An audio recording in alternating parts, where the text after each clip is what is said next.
لقد كان لكم في رسول الله أسوة حسنة لمن كان يرجو الله واليوم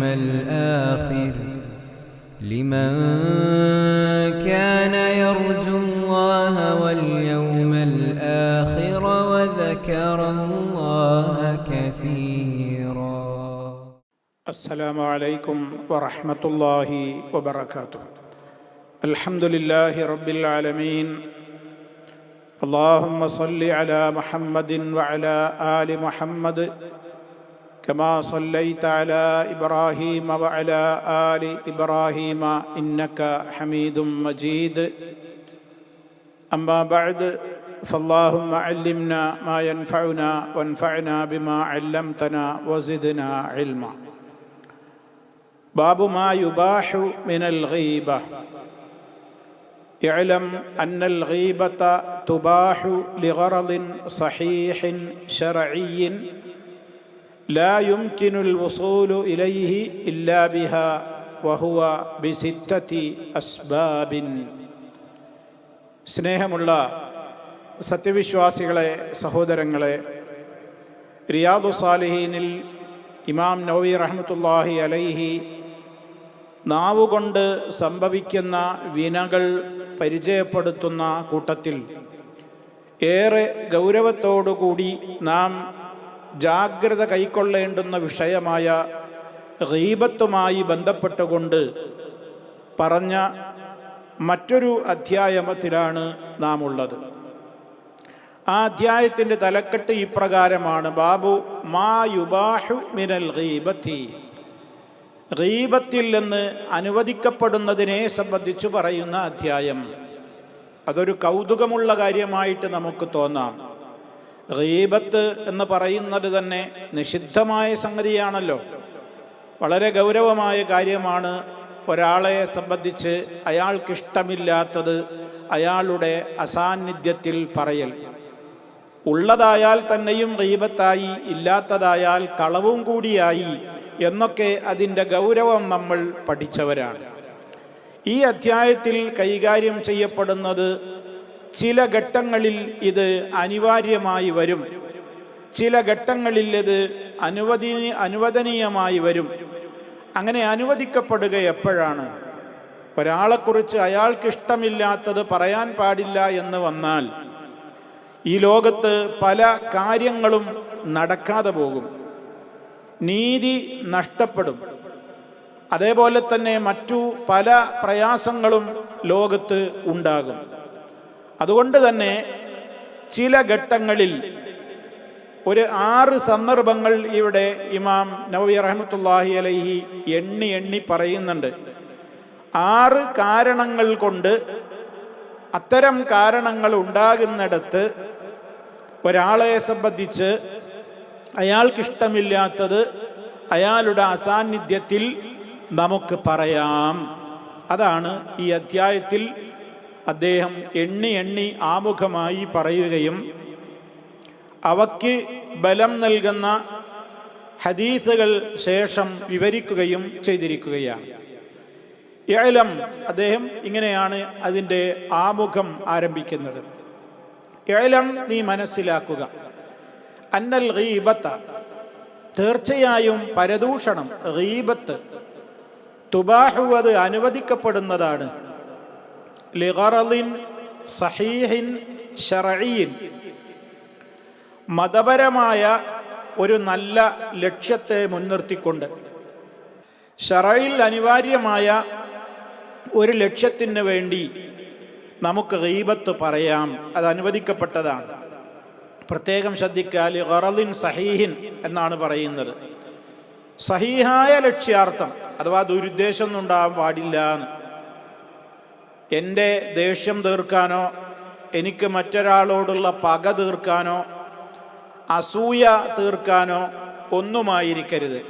മതപരമായ സഹീഹായ ഒരു ലക്ഷ്യാർത്ഥം, ഒരു ലക്ഷ്യത്തിന് വേണ്ടി അനുവദിക്കപ്പെടും ഗീബത്ത്. ലാ യുംകിനുൽ വസൂലു ഇലൈഹി, ആ ലക്ഷ്യത്തിലേക്ക് എത്താൻ കഴിയില്ല, ഇല്ലാ ബിഹ, ഇത് പറഞ്ഞാലല്ലാതെ. അപ്പം അത്രയും അനിവാര്യമായിരിക്കും. ആ ശർഈയായ സഹീഹായ ഒരു നല്ല ലക്ഷ്യം എനിക്ക് പ്രാപിക്കാൻ സാധിക്കണമെങ്കിൽ ഇത് കൂടിയേ തീരൂ. അത്തരം കാര്യങ്ങളിൽ മറ്റൊരാളെക്കുറിച്ച് അയാൾക്ക് ഇഷ്ടമില്ലാത്തത് നമുക്ക് പറയൽ അനുവദനീയമാണ്.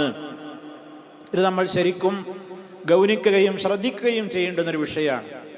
ഒരാളെക്കുറിച്ച് ഒന്നും അയാൾക്ക് ഇഷ്ടമില്ലാത്തൊരു അസാന്നിധ്യത്തിൽ പറയാൻ പാടില്ലേ എന്ന് നമ്മുടെ മനസ്സിൽ പല ഘട്ടങ്ങളിലും തോന്നും, താഴെ പറയുന്ന സന്ദർഭങ്ങളിൽ പ്രത്യേകിച്ചും. അതുകൊണ്ട് വഹുവ ബി സിത്തത്തി അസ്ബാബിൻ, അങ്ങനെ 6 ശർഈയായ കാരണങ്ങൾ ഉണ്ടാകും. ആ ശർഈയായ 6 ലക്ഷ്യങ്ങൾ നേടിയെടുക്കുവാൻ വേണ്ടി ഒരാളെക്കുറിച്ച് ഗീബത്ത് പറയൽ അനുവദിക്കപ്പെടുന്നതാണ്.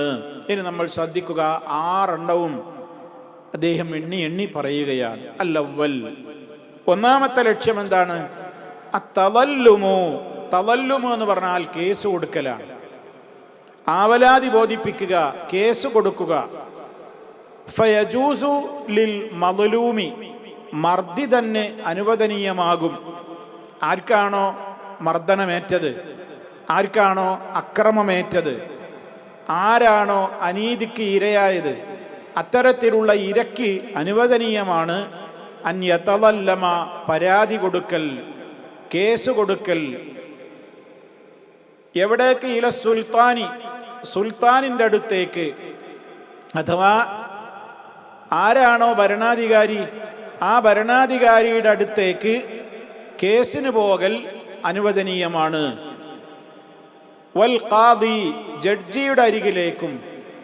വഗൈരിഹിമ, അവർ രണ്ടാളുമല്ലാത്തവരും, ഒന്ന് രാജ്യത്തിൻ്റെ സുൽത്താൻ ഭരണാധികാരി, അതല്ലെങ്കിൽ ആ രാജ്യത്തിൻ്റെ കോർട്ടിലെ ജഡ്ജി.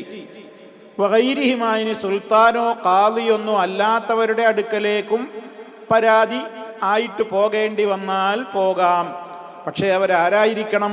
മിമ്മൻ ലഹു വിലായത്തുൻ, അയാൾക്ക് അതിനുള്ള അധികാരമുണ്ട്.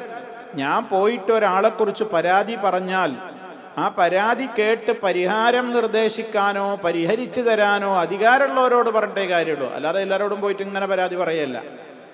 ഔ ഖുദ്റത്തിൻ അലാ ഇൻസാഫിഹി മിൻ ളാലിമിഹി, ഈ വ്യക്തിയെ ആക്രമിച്ചിട്ടുള്ള അക്രമിയിൽ നിന്ന് ഈ പരാതിക്കാരന് നീതി മേടിച്ചു കൊടുക്കുവാൻ കഴിവുള്ള ആളുകളുടെ സമീപത്ത് മാത്രമേ പോയി പറയാവൂ, അല്ലാതെ എല്ലാവരുടെ അടുക്കലും പോയി പറയാൻ പറ്റൂല. ഫയഖൂലു, അപ്പോൾ ഈ വ്യക്തിക്ക് അയാളെ സമീപിച്ചുകൊണ്ട് പരാതി ബോധിപ്പിക്കാം. സുൽത്താനെയോ ഖാദിയെയോ അല്ലെങ്കിൽ ആ അധികാരപരിധിയിലുള്ള ആരൊക്കെയാണോ ഉള്ളതെങ്കിൽ അവരെയൊക്കെ സമീപിച്ചുകൊണ്ട് പരാതി പറയാം. എന്താ പറയാ? ലലമനി ഫുലാനുൻ ബിഖദ, ഇന്ന ആളെ എന്നെ ആക്രമിച്ചിരിക്കുന്നു.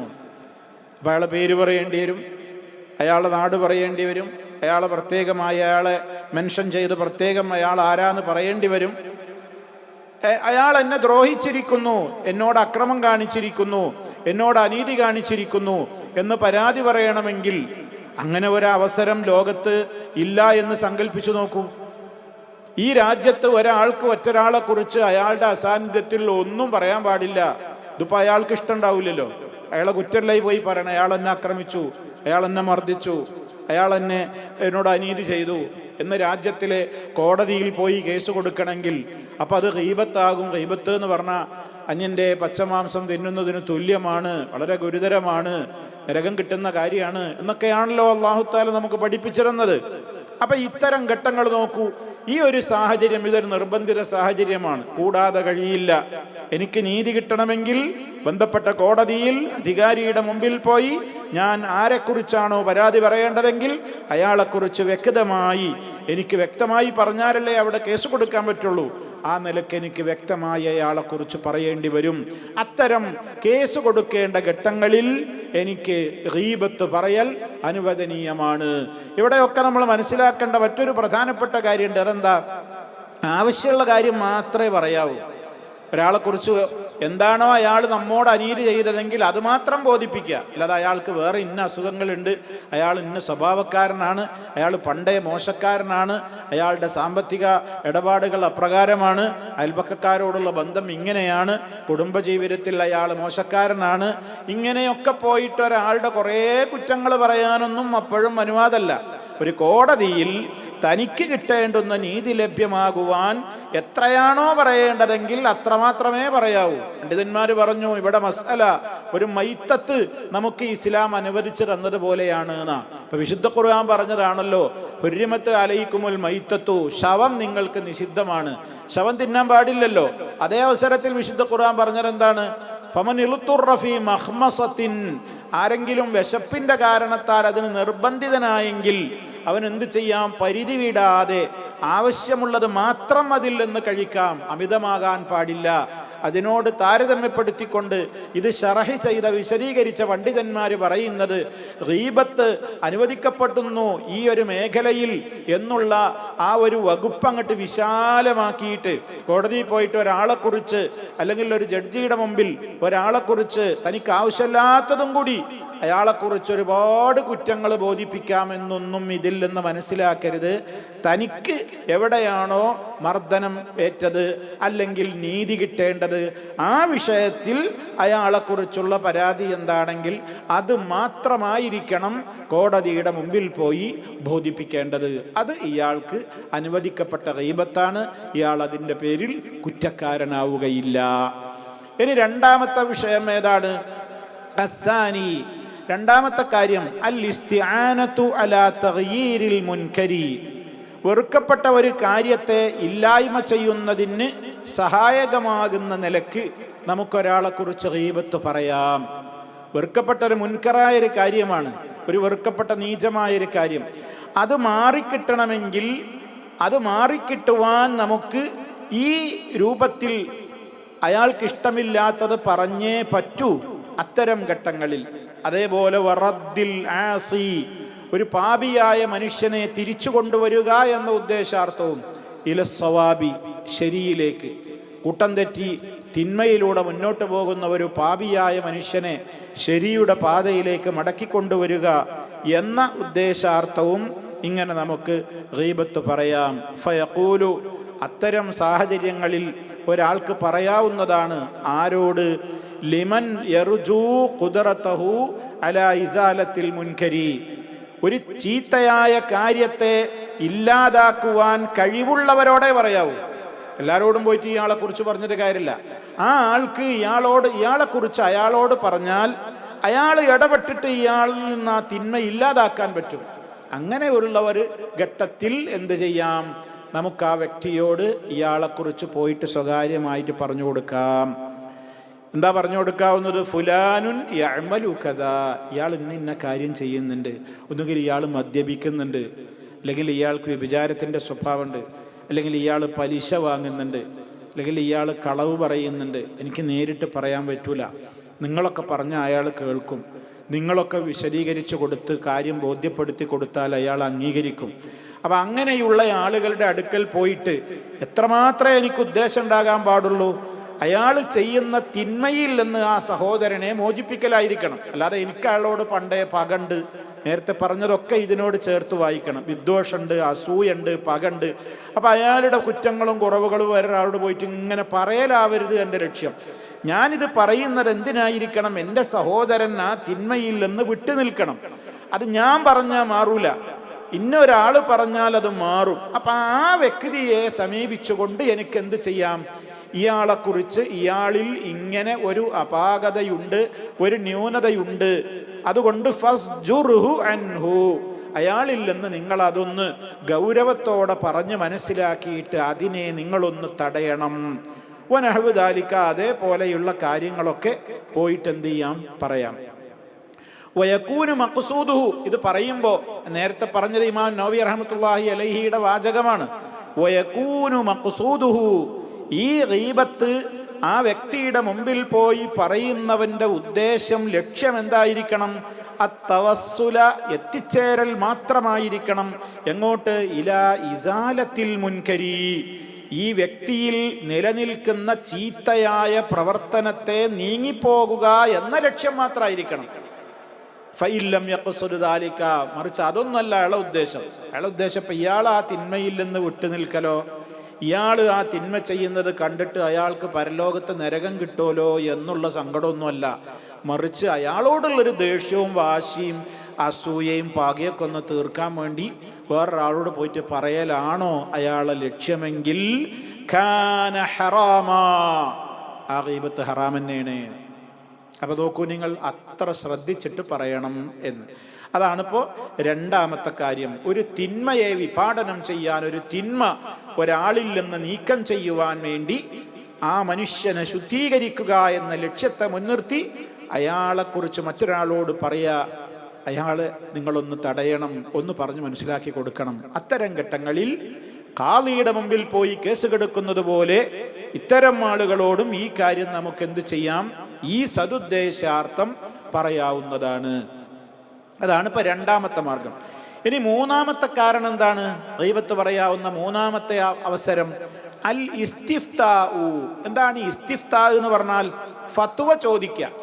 എനിക്കൊരു പണ്ഡിതനോട്, മതപണ്ഡിതനോട് ഒരു വിഷയത്തിലുള്ള മതവിധി ആരായാനുണ്ട്, മതവിധി ചോദിക്കണം. മതവിധി ചോദിക്കുക എന്ന് പറഞ്ഞാൽ ഇപ്പൊ എൻ്റെ പേഴ്സണൽ കാര്യമാണെങ്കിൽ ഇപ്പം അതിൽ ഗീബത്തൊന്നും വരുന്നില്ല.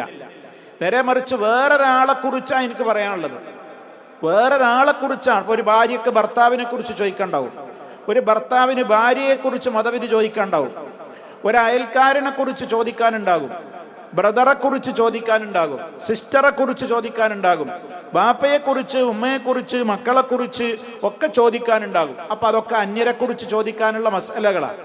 അത്തരം കാര്യങ്ങൾ ചോദിക്കുമ്പോൾ അവർക്ക് ഇഷ്ടമല്ലാത്ത ചില കാര്യങ്ങൾ പറയേണ്ടി വരും. അങ്ങനെ മതവിധി തേടേണ്ടുന്ന ഘട്ടങ്ങളിൽ എന്ത് ചെയ്യണം? ഫയഖൂലുലിൽ മുഫ്തി. അപ്പം മുഫ്തിയോട് പോയിട്ട് ചോദിക്കേണ്ടി വരും. മതവിധി പറയുന്ന, ഫത്വ നൽകുന്ന ആളോട് പോയിട്ട് ഇപ്രകാരം പറയേണ്ടി വരും. ഇപ്രകാരമൊക്കെ പറയേണ്ടി വരും. ലലമനി അബി, എൻ്റെ വാപ്പ എന്നോട് അനീതി ചെയ്തിട്ടുണ്ട്, എൻ്റെ വാപ്പ എന്നോട് ലുൽമ് കാണിച്ചിട്ടുണ്ട്. ഔ അഖി, അല്ലെങ്കിൽ എൻ്റെ ബ്രദർ. ഔ സൗജി, അല്ലെങ്കിൽ എൻ്റെ ഭർത്താവ് അല്ലെങ്കിൽ ഭാര്യ. ഔ ഫുലാൻ, അല്ലെങ്കിൽ ഇന്ന ആള്. ബിക്കഥ, ഇന്ന കാര്യങ്ങളൊക്കെ അയാൾ എന്നോട് അക്രമം പ്രവർത്തിച്ചിട്ടുണ്ട്. ഫഹൽ ലഹു ദാലിക, അത് പറ്റുമോ? അങ്ങനെ അയാൾക്ക് ചെയ്യാൻ വകുപ്പുണ്ടോ? അങ്ങനെ അയാൾ ചെയ്യുന്നത് ശരിയാണോ എന്നാണ് എനിക്ക് ഫത്വ കിട്ടേണ്ടത്. അങ്ങനെ ഫത്വ കിട്ടണമെന്നുണ്ടെങ്കിൽ പിന്നെ ഞാൻ അയാളെ കുറിച്ച് പറയണ്ടേ? അങ്ങനെ അയാളെ കുറിച്ച് എനിക്ക് അവിടെ പോയിട്ട് പറയേണ്ടി വരുന്ന ഘട്ടങ്ങളിൽ പറയാം. വമാ തരീഖി ഫിൽ ഖലാസി മിൻഹു, എനിക്ക് അതിൽ നിന്ന് രക്ഷപ്പെടാനുള്ള വഴി എന്താണ്?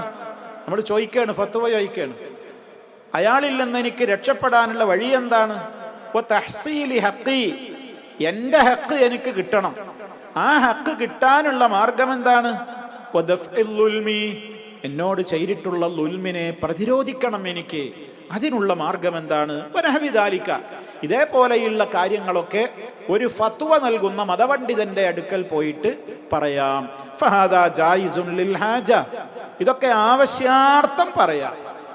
ശ്രദ്ധിക്കണം, ആ പോയിന്റ് ശ്രദ്ധിക്കണം. ആവശ്യത്തിനുള്ളത് അത്ര മാത്രം പറയാം. നേരത്തെ പറഞ്ഞതുപോലെ എനിക്കെന്താണോ അറിയേണ്ടത് അക്കാര്യത്തെക്കുറിച്ച് മാത്രം അയാൾ എന്നോട് എങ്ങനെ ഇടപെട്ടിട്ടുണ്ട് അത് മാത്രമേ പറയാവൂ. അല്ലാതെ അയാളെക്കുറിച്ച് എനിക്ക് ഒരുപാട് കാര്യങ്ങൾ അറിയാം, അതൊക്കെ കൂടി അവിടെ പോയിട്ടാണ് പറഞ്ഞ് ഇയാളെ സ്വാധീനിക്കാനൊന്നും പറ്റൂല. അപ്പം അത് ഗീബത്തായി മാറും. എനിക്ക് അത്യാവശ്യമുള്ള കാര്യത്തെക്കുറിച്ച് മാത്രമേ പറയാവൂ.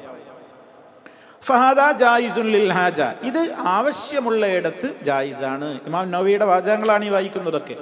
എന്നിട്ടും അദ്ദേഹം പറയുന്നത് നോക്കൂ, വലാകിന്നൽ അഹ്വത വൽ അഫ്ളല, എന്നാൽ ഇത്തരം ഘട്ടങ്ങളിലും ഏറ്റവും സൂക്ഷ്മതയും ഏറ്റവും ശ്രേഷ്ഠവും എന്ത് തന്നെയാണ്? അൻ യഖൂല, ഇപ്രകാരം പറയലാണെന്ത്? ആളെന്നും പറയാതെ പറയാൻ പറ്റുമോ നോക്കുക.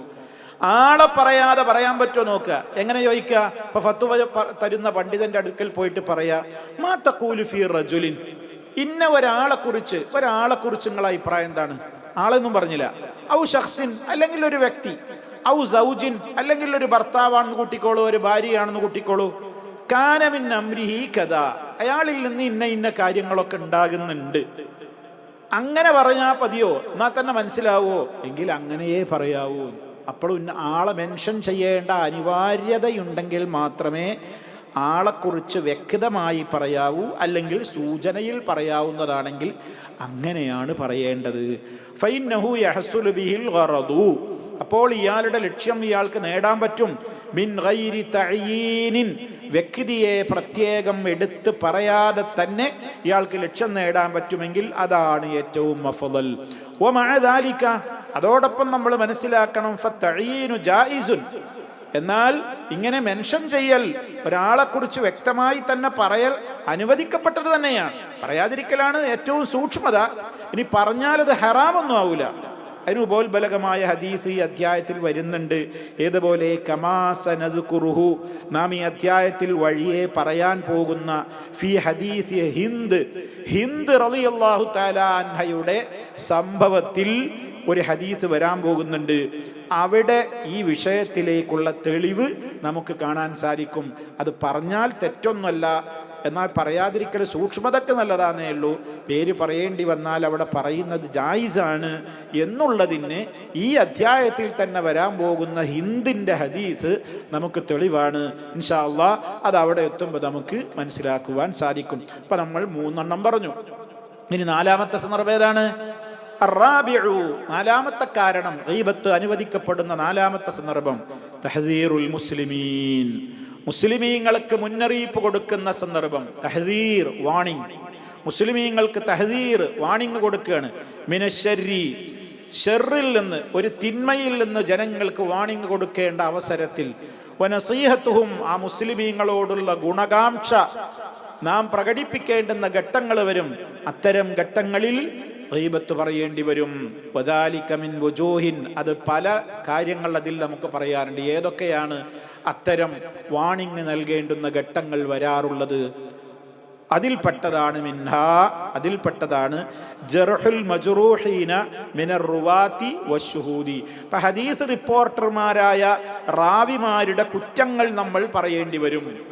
ജർഹുൽ മജ്റൂഹീന മിനർ റുവാത്തി, ഒരു ഹദീസ് റിപ്പോർട്ട് ചെയ്യുന്ന റാവിമാര്, ആ റാവിമാരിൽ ന്യൂനതകൾ ഉണ്ടെങ്കിൽ പണ്ഡിതന്മാർ ആ ന്യൂനതകൾ എടുത്തു പറയണം. അത് പറയാതിരിക്കാൻ പറ്റൂല. അത് നമ്മൾ മനസ്സിലാകാൻ വേണ്ടി ഒരു ചെറിയ രാമുഖം ഞാൻ പറയാം. ഇപ്പം നബി സല്ലല്ലാഹു അലൈഹി വസല്ലമിൽ നിന്നുള്ള ഹദീസ് നമുക്ക് കിട്ടുന്നത് എങ്ങനെയാണ്? സനദുകളിലൂടെയാണ് കിട്ടുന്നത്. നബി നമ്മളോട് നേരിട്ട് പറഞ്ഞിട്ടില്ലല്ലോ. അപ്പം നബി ആരോട് പറഞ്ഞിട്ടുണ്ട്? സഹാബിമാരോട് പറഞ്ഞിട്ടുണ്ട്. അപ്പം നബിയിൽ നിന്ന് കേട്ട ആദ്യത്തെ കണ്ണി ആരായിരിക്കും? സഹാബിയായിരിക്കും. ആ സഹാബിയെക്കുറിച്ച് നമുക്ക് ചർച്ചയോ ചരിത്ര പരിശോധനയോ ഒന്നും ആവശ്യമില്ല. കാരണം എല്ലാ സഹാബിമാരും സത്യസന്ധന്മാരാണെന്നും അവരെക്കുറിച്ച് പിന്നെ നമുക്ക് അവരൊക്കെ നീതിമാന്മാരാണ്, അവരെക്കുറിച്ച് കൂടുതൽ ചികഞ്ഞന്വേഷിക്കേണ്ടതില്ല. അപ്പോൾ അവിടെ അത് അവസാനിച്ചു. അപ്പോൾ നബിയിൽ നിന്നൊരു ഹദീസ് നമ്മൾ സ്വീകരിക്കുമ്പോൾ അത് കേട്ട സഹാബി, അവിടുന്ന് അങ്ങോട്ട് ആ സഹാബിയിൽ നിന്ന് ആര് കേട്ടു? സഹാബിയിൽ നിന്ന് താബിഈ കേട്ടു. താബിഈയിൽ നിന്ന് ആര് കേട്ടു? അടുത്ത ആള് കേട്ടു. അവിടുന്ന് അടുത്ത ആള് കേട്ടു. അങ്ങനെ തലമുറയായിട്ട് ഇങ്ങനെ ഒരു ചങ്ങലയുണ്ടാകും. ഇതിന് നബിയിലേക്ക് എത്തുന്ന ഒരു ചങ്ങലയുണ്ടാകും. ആ ചങ്ങലക്കാണ് നമ്മൾ അറബിയിൽ സനദ് എന്ന് പറയുന്നത്. അപ്പം ആ സനദിലുള്ള ഓരോ ആളുകൾക്ക് പറയും റാവി, റിപ്പോർട്ടർ. അപ്പം ആ ഹദീസ് റിപ്പോർട്ട് ചെയ്തിട്ടുള്ള ആ റിപ്പോർട്ടർമാരെ സംബന്ധിച്ച് പരിശോധിക്കുമ്പോൾ അവരിൽ നുണയന്മാരുണ്ടാകും, പിഴച്ചവന്മാരുണ്ടാകും, മദ്യപാനികളുണ്ടാകും, അതുപോലെ തന്നെ മോശപ്പെട്ട പ്രവർത്തനങ്ങൾ ചെയ്യുന്നവരുണ്ടാകും, പിന്നെ വാർദ്ധക്യത്തിൽ ഓർമ്മ നശിച്ചു പോയവരുണ്ടാകും. ഇങ്ങനെയുള്ള കുറേ കുഴപ്പങ്ങളും അപാകതകളൊക്കെ ഉള്ളവരുണ്ടാകും. അങ്ങനെയൊക്കെയുള്ള ആളുകൾ ഉള്ള ഹദീസ് സ്വീകരിക്കപ്പെടൂല. ആ ഹദീസ് ലഈഫാണ്, അല്ലെങ്കിൽ മൗദൂ ആണ്, കള്ള ഹദീസാണ് എന്നൊക്കെ പറഞ്ഞിട്ട് തള്ളപ്പെടും. അപ്പം ഇത്തരം ഘട്ടങ്ങളിൽ ആ ഹദീസിൻ്റെ സനദിൽ വന്നിട്ടുള്ള റാവിമാരുടെ കുറ്റങ്ങൾ പറയണ്ടേ? അപ്പം ആ ഗീബത്തുകൾ പറയാനായിട്ട് ധാരാളം ഗ്രന്ഥങ്ങളുണ്ട്. മുസ്ലിം ലോകത്ത് നമ്മൾ മനസ്സിലാക്കണം, ഹദീസ് ശാസ്ത്രത്തിൽ ഹദീസിലെ സനദിൽ വന്നിട്ടുള്ള റിപ്പോർട്ടർമാരുടെ ചരിത്രങ്ങൾ വിശദീകരിക്കുന്ന ഒരുപാട് ഗ്രന്ഥങ്ങളുണ്ട്. റിജാലുൽ ഹദീസിൻ്റെ റാവിമാരുടെ ചരിത്രം പറഞ്ഞ ഗ്രന്ഥങ്ങളിൽ ആ റാവിമാരെ കുറിച്ച് പണ്ഡിതന്മാർ പറയും, ഇയാള് കസ്സാബാണ്, ഇയാൾ നുണ പറയുന്ന ആളാണ്, അതുകൊണ്ട് അയാളെ ഹദീസ് സ്വീകരിക്കാൻ പറ്റൂല. ഇയാള് മുത്തഹമും ബിൽ കദിബി, ഇയാൾ നുണ പറയുന്നവനാണെന്ന് ആരോപണം കിട്ടിയ ആളാണ്. ഇയാൾ കാന യശ്റബുൽ ഖംറ, മദ്യപാനിയായിരുന്നു. ഇയാള് പിന്നെ യസുബ്ബു, അയാൾ ഉമ്മനെ ചീത്ത പറയുന്നയാളായിരുന്നു. അതുപോലെ തന്നെ ഇയാൾ ബിദ്അത്തുകാരുടെ കൂടെ ഇരിക്കുന്നയാളായിരുന്നു. ഇയാൾ യതശയ്യഉ, ഷിയായിസത്തിന്റെ വക്താവായിരുന്നു. ഇയാൾ മുഅ്തസിലിയായിരുന്നു. തുടങ്ങിയ ഒരാളുടെ അപാകതകൾ പണ്ഡിതന്മാരിങ്ങനെ പറയും. അങ്ങനെ പറയേണ്ട സമയത്ത് അത് പറയണം. അപ്പോൾ അത് ഗീബത്താവോ? ആവൂല. എന്താണ് നമുക്കിവിടെ സഹീഹായൊരു ലക്ഷ്യമുണ്ട്, ശറയ്യായൊരു ലക്ഷ്യമുണ്ട്. അള്ളാഹിൻ്റെ റസൂലിൻ്റെ ഹദീസ് ഇവിടെ സഹീഹായ നിലക്കുള്ള ഹദീസെ സ്വീകരിക്കാൻ പറ്റുള്ളൂ, അല്ലാത്ത ഹദീസ് സ്വീകരിക്കാൻ പറ്റൂല. രാജ്യത്ത് ഒരുപാട് ലക്ഷക്കണക്കിന് ഹദീസുകളുണ്ട്, കള്ള ഹദീസുകളും ലഈഫായ ഹദീസുകളൊക്കെ പലരും പല ലക്ഷ്യത്തിന് വേണ്ടി ഉണ്ടാക്കിയവ. അപ്പം അതുകൊണ്ട് തന്നെ അതൊക്കെ കല്ലും നെല്ലും വേർതിരിച്ചറിയണമെങ്കിൽ ഹദീസിൻ്റെ റിപ്പോർട്ടർമാരെ കുറിച്ചുള്ള പഠനം ആവശ്യമാണ്.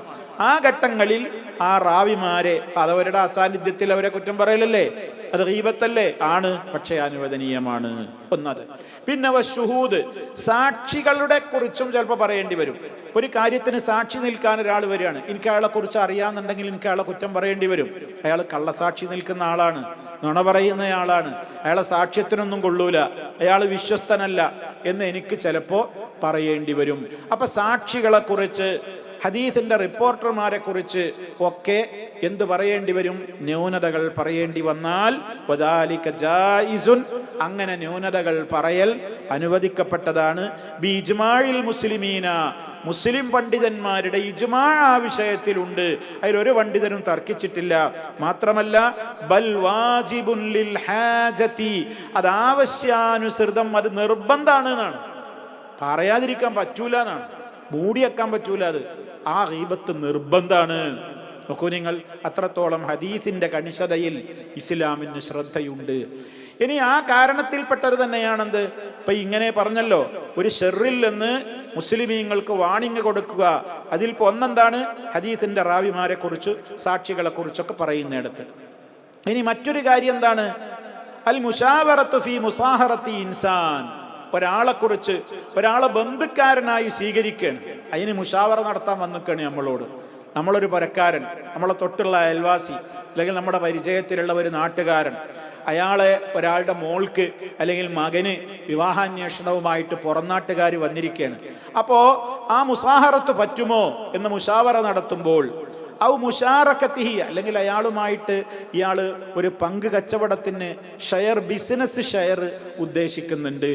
ഔ ഈദാഇഹി, അല്ലെങ്കിൽ ഇയാളുടെ അടുക്കൽ എന്തെങ്കിലും ഒരു സൂക്ഷിപ്പ് സ്വത്ത് അമാനത്തായി ഏൽപ്പിക്കാൻ ഉദ്ദേശിക്കുന്നുണ്ട്.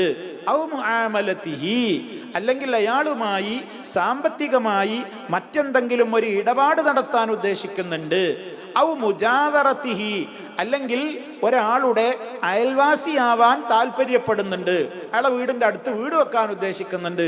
ഇങ്ങനെയൊക്കെയുള്ള ഘട്ടത്തിൽ ആ വ്യക്തികൾ നമ്മോട് വന്നിട്ട് മുഷാവറ നടത്തുമ്പോൾ വയജിബു അലൽ മുഷാവരി, ആരോടാണോ കൂടിയാലോചന നടത്തുന്നത് ആ കൂടിയാലോചന നടത്തപ്പെടുന്ന വ്യക്തിക്ക് നിർബന്ധമാണ് അല്ലാ യുഖ്ഫിയ ഹാലഹു, അയാളുടെ അവസ്ഥ മറച്ചു വെക്കാതിരിക്കൽ നിർബന്ധമാണ്. അപ്പോൾ പറയണം എന്നാണ്. കല്യാണാലോചന വരണം, അതേ അവസരത്തിൽ സതുദ്ദേശം മാത്രമായിരിക്കണം. ബൽ യദ്കുറുൽ മസാവി, അതാണ് ഇനി പറയുന്നത്, നബിമാൻ പറയണേ. ബൽ മാത്രമല്ല, യദ്കുറുൽ മസാവി അല്ലത്തി ഫീഹി ബിനിയ്യത്തിൻ നസീഹത്തി, നസീഹത്തിന്റെ നിയ്യത്തോടുകൂടെ മാത്രമേ കുറ്റങ്ങൾ പറയാൻ പറ്റുള്ളൂ. അല്ലാതെ എൻ്റെ മകൾക്ക് വിവാഹം മുടക്കുക, കല്യാണം മുടക്കിയാലുണ്ടാവുമല്ലോ എല്ലാ നാട്ടിലും, വരുന്ന കല്യാണമൊക്കെ മുടക്കാൻ വേണ്ടി കുറേ ആൾക്കാർ ഇരിക്കുന്നുണ്ടാവും. ആ ചീത്ത ഉദ്ദേശമായിരിക്കരുത്, മറിച്ച് അള്ളാഹു എന്നോട് പറഞ്ഞിട്ടുള്ള അനുവദിക്കപ്പെട്ട ആ ഒരു ലക്ഷ്യാർത്ഥം മാത്രം, ഞാനാണെങ്കിൽ ഇപ്പം കുടുങ്ങരുതല്ലോ, ആ നിലക്കുള്ള ഒരു ഉദ്ദേശാർത്ഥം മാത്രം അയാൾക്ക് പറയൽ നിർബന്ധമാകും. അതാണിപ്പോൾ ആ ഒരു ഘട്ടം. ഇനി അതിൽ തന്നെ മറ്റൊന്ന് നോക്കൂ നിങ്ങൾ, അതിൻ്റെ തന്നെ ഒരു സബ് ഭാഗമായിക്കൊണ്ട്, ഒരു വകുപ്പായിക്കൊണ്ട് ഇമാം നവവി ഇനിയും പറയുന്നുണ്ട്. ഇദാ റഅ മുതഫഖിഹൻ, ഒരു പണ്ഡിതനെ ഒരാൾ കാണുകയാണ്, സമൂഹത്തിൽ വിലയും മൂല്യവും ആളുകൾക്കിടയിൽ മതിപ്പും അംഗീകാരവും ഒക്കെയുള്ള ഒരു പണ്ഡിതൻ. ആ പണ്ഡിതൻ എന്ത് ചെയ്യുന്നുണ്ട്? യതറദ്ദദു ഇലാ മുബ്തദിഇൻ, ഒരു പുത്തൻവാദിയുടെ, ഒരു ബിദ്അത്തുകാരൻ്റെ അടുത്തേക്ക് ഇങ്ങനെ തുടർച്ചയായി പോകുന്നുണ്ട്. ഔ ഫാസിഖിൻ, അല്ലെങ്കിൽ ഒരു തെമ്മാടിയായ മനുഷ്യൻ. ആരായി ബിദ്അത്തുകാരൻ എന്ന് പറഞ്ഞാൽ? മഹാനായ നബി സല്ലല്ലാഹു അലൈഹി വസല്ലമ പഠിപ്പിക്കാത്തത് ദീൻ എന്ന നിലക്ക് ചെയ്യുന്ന ആളുകൾ. ഒരാളുടെ നമ്മുടെ നാട്ടിലുള്ള മുസ്ലിയാക്കന്മാർ പഠിപ്പിക്കുന്നതൊക്കെ പലതും ബിദ്അത്തുകളാണ്.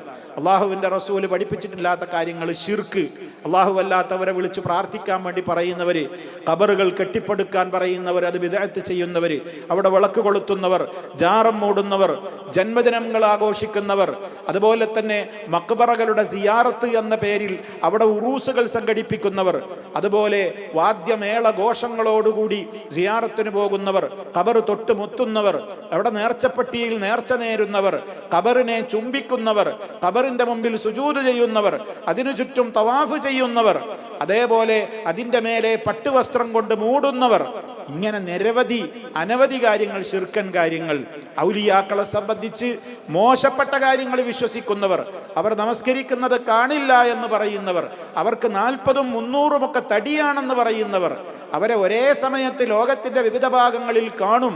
അതുകൊണ്ട് അവർ ഇവിടെ നിസ്കരിക്കുന്നില്ലെങ്കിലും ഇവിടെ കള്ളുകുടിച്ച് കഞ്ചാവ് വലിച്ച് നടക്കുകയാണെങ്കിലും കുറ്റം പറയാൻ പാടില്ല, അവരൊക്കെ ഹറമിലെ 1-ാം സഫിൽ ഇബാദത്തിൽ മുഴുകിയിരിക്കുകയാണ് എന്നൊക്കെ പറയുന്ന വിഡ്ഢികളെ, ആ നിലക്കുള്ള പുത്തൻ വാദികളെ, പിഴച്ച കക്ഷികളെ നമുക്കിന്ന് ധാരാളം കാണാൻ സാധിക്കും. ഒരുപാട് തരീക്കത്തുകളുടെ പേരിൽ ഒരുപാട് ബിദ്അത്തുകളും ശിർക്കും നാട്ടിൽ നിറഞ്ഞാടുന്നുണ്ട്. അപ്പൊ ഇത്തരത്തിൽപ്പെട്ട ഒരു കക്ഷിയുടെ അടുത്തേക്ക് ഏതെങ്കിലും ഒരു പണ്ഡിതൻ നിരന്തരം ഇങ്ങനെ പോകുന്നുണ്ട്, അല്ലെങ്കിൽ അതേപോലെയുള്ള ഒരു തെമ്മാടിയായ ആളിൽ നിന്ന് ആരെങ്കിലും വിജ്ഞാനം സ്വീകരിക്കാൻ വേണ്ടി പോകുന്നുണ്ട്, അപ്പൊ നമ്മൾ ഭയപ്പെടണമല്ലോ. അത് ഈ പോകുന്ന വ്യക്തിയെ സ്വാധീനിക്കില്ലേ? ഈ വ്യക്തിക്ക് അതുകൊണ്ട് ഉപദ്രവല്ലേ ഉണ്ടാകുക? അതുകൊണ്ട് എന്തു ചെയ്യും? ഫഅലൈഹി നസീഹത്തുഹു ബിബയാനി ഹാലിഹി. അങ്ങനെ പോകുന്നയാളോട് നമുക്ക് പറയേണ്ടി വരും, നിർബന്ധമാകും. എന്ത്? ബിബയാനി ഹാലിഹി. നിങ്ങളാ പോകുന്ന ആളുണ്ടല്ലോ, അയാൾ വളരെ മോശക്കാരനാണ്, അയാൾ യതീമിനെ നോക്കുന്ന ആളാണ്, അതാണ് ഇതാണ് എന്നൊക്കെ പറയും. രാജ്യത്ത് വലിയ നേതാവാണ്, ഒരുപാട് ആളുകൾക്ക് വേണ്ട ഇത് ചെയ്യുന്ന ലോകം അറിയപ്പെട്ട വലിയ മുഫ്തിയാണ്, ഗ്രാൻഡ് മുഫ്തിയാണ് എന്നൊക്കെ ചില ആളുകളെ കുറിച്ച് പറയാറുണ്ടല്ലോ. അല്ലെങ്കിൽ വലിയ സമ്പന്നനാണ്, വലിയ മുതലാളിയാണ് എന്നൊക്കെ പറയും. അതൊക്കെ പറഞ്ഞോട്ടെ, പക്ഷേ ശിർക്കിന് വേണ്ടി ആയത്തോതുന്ന ആളുകളാണ്, അല്ലാഹുവല്ലാത്തവരെ വിളിച്ച് പ്രാർത്ഥിക്കുന്നവരാണ്, അതിനുവേണ്ടി ഓടി നടക്കുന്നവരാണ്, അതിനുവേണ്ടി ആയത്തും ഹദീസും ദുർവ്യാഖ്യാനിക്കുന്നവരാണ്. അത്തരക്കാരെ സൂക്ഷിച്ചോളണം എന്ന് അയാളെക്കുറിച്ച് പറഞ്ഞു കൊടുക്കേണ്ടി വരും. പറഞ്ഞു കൊടുക്കുമ്പോൾ എന്ത് വേണം? അവിടെയും നസീഹത്ത് ഉദ്ദേശിക്കണം, ഗുണകാംക്ഷയോടുകൂടി. ഈ പോകുന്ന ആള് പഴക്കരുത് എന്ന ലക്ഷ്യമായിരിക്കണം ഉണ്ടായിരിക്കേണ്ടത്. കാരണം ഇത് പറയാനെന്താ കാരണം? ഇതിൽ പലർക്കും വലത്ത് സംഭവിക്കുന്ന വിഷയമാണ്. ഇത്തരം കാര്യങ്ങളിൽ പലർക്കും അപാകതകൾ, തെറ്റുകൾ സംഭവിക്കാറുണ്ട്. ഇതേ കാരണം വഖദ് യഹ്മിലുൽ മുതകല്ലിമ ബിദാലികൽ ഹസദു. അയാളുടെ അടുക്കൽ നിങ്ങൾ പോയിട്ട് അയാളിൽ നിന്ന് ഇൽമ കേൾക്കരുത്, അയാളിൽ നിന്ന് നിങ്ങൾ അറിവ് പഠിക്കാൻ പോകണ്ട എന്ന് പറയുന്നത് ഒരുപക്ഷേ ഈ പറയുന്നവന് അയാളോട് അസൂയ കൊണ്ടുമായേക്കാം. അങ്ങനെ അസൂയ കൊണ്ടാ പറയുന്നത് എന്നുണ്ടെങ്കിൽ അത് ഹറാമാകും. അതുപോലെ ശൈത്താൻ അയാൾക്ക് ഇങ്ങനെ ഓരോന്ന് തെൽബീസുകൾ ഇങ്ങനെ ഉണ്ടാക്കിക്കൊണ്ടിരിക്കും ചെയ്യും, വേണ്ടാത്ത ചിന്തകൾ. അതുകൊണ്ടും പറയും അയാൾക്ക് തോന്നിപ്പിച്ചു കൊടുക്കും ശൈത്താൻ അന്നഹു നസീഹത്തുൻ, അതൊക്കെ ഒരു ഗുണകാംക്ഷ കൊണ്ടാ ഞാൻ പറയണത് എന്നൊക്കെ അയാൾക്ക് തോന്നിപ്പിക്കും. പക്ഷെ അയാൾ പറയുന്നത് എന്ത് കാരണത്താലായിരിക്കും?